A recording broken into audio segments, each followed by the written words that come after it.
And I don't want to waste my 3 minutes here. Oh, you're giving the time. Go ahead.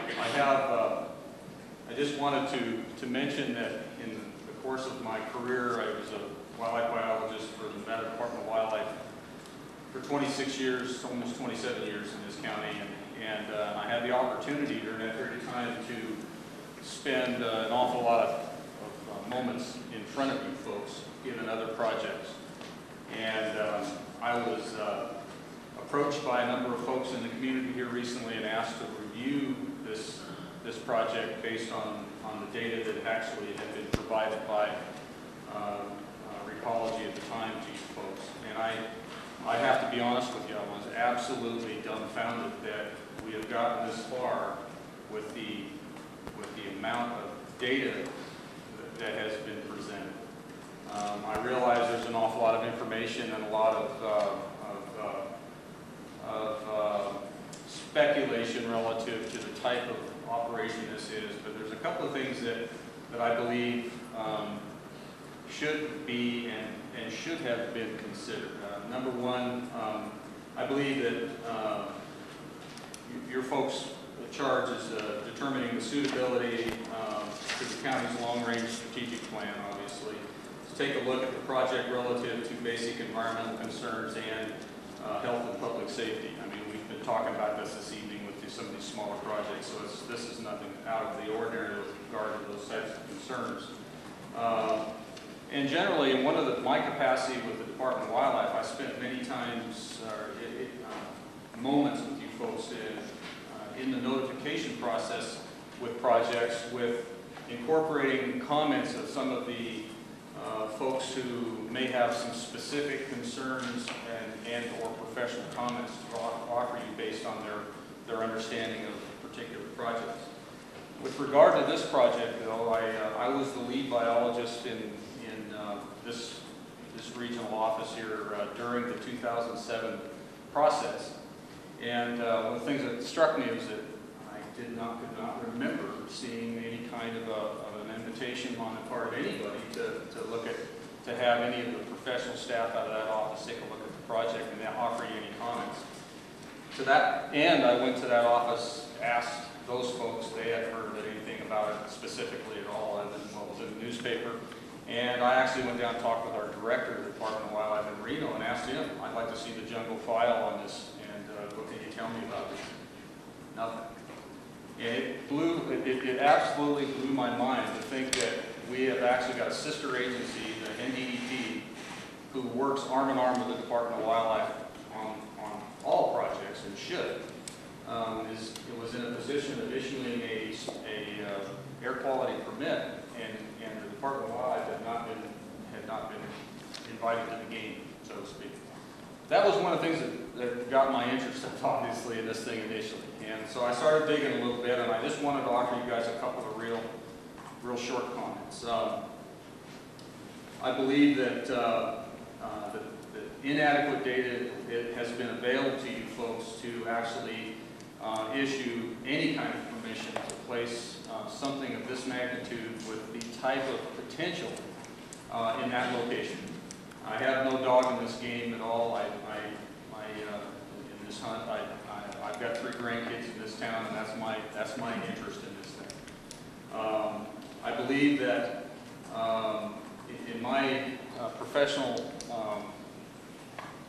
past history in permitting a lot of the mining activity that occurred down that valley, that desert valley, I became very aware of what the aquifer is like in Desert Valley. And it's certainly not as it's been described by the documents that Recology is circulating in town. And I quote, their discussions along that line state that the aquifer below the proposed landfill in no way connects to the municipal water of this town or to the Humboldt River or specifically Rye Patch Reservoir.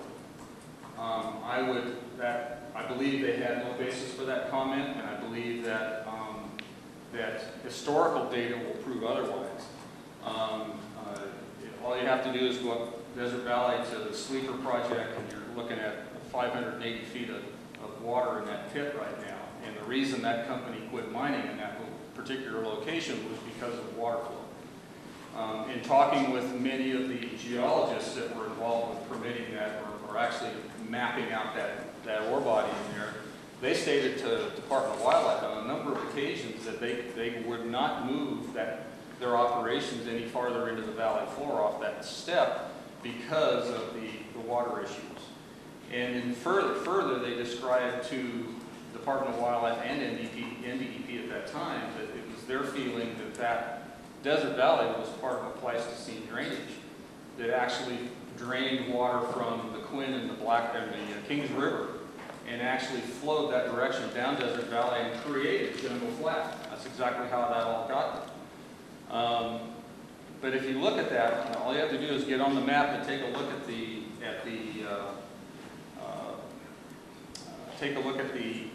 lay of the land, so to speak, and then take a look at the drill data that they have indicating up to 1,000 feet of gravels and alluvium in locations indicating a large fill that occurred, some time back. It is obvious that there is significant connection, and if you draw the straight line on that aquifer, that valley floor didn't end at Jungle Flat when that drainage was coming down out of the Quinn and the Kings River. It ended up in the Humboldt River and eventually into the Humboldt Sink. If you look at that flow pattern, and it is a north-south flow if you talk to anybody that's involved in that, in the vicinity of Coffin Point, just above Right Batch Reservoir, is where that aquifer is going to bisect the Humboldt River. I went into this long diatribe about this to let you guys know that there is a connection, and that there are a lot of people that have spent a lot of time looking at this, had nothing to do with ecology or nothing to do with landfills in collecting that data. It was more about gold mining. 3 minutes. I'm sorry? 3 minutes. All right.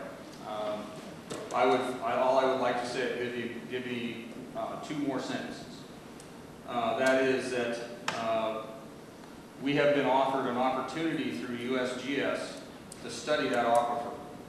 We've been offered the ability, it paid for in the READ bill, and in that READ bill we would have the opportunity, because there is going to be significant problems for NDEP to issue a permit based on factual information because so little is known about that flow, that aquifer.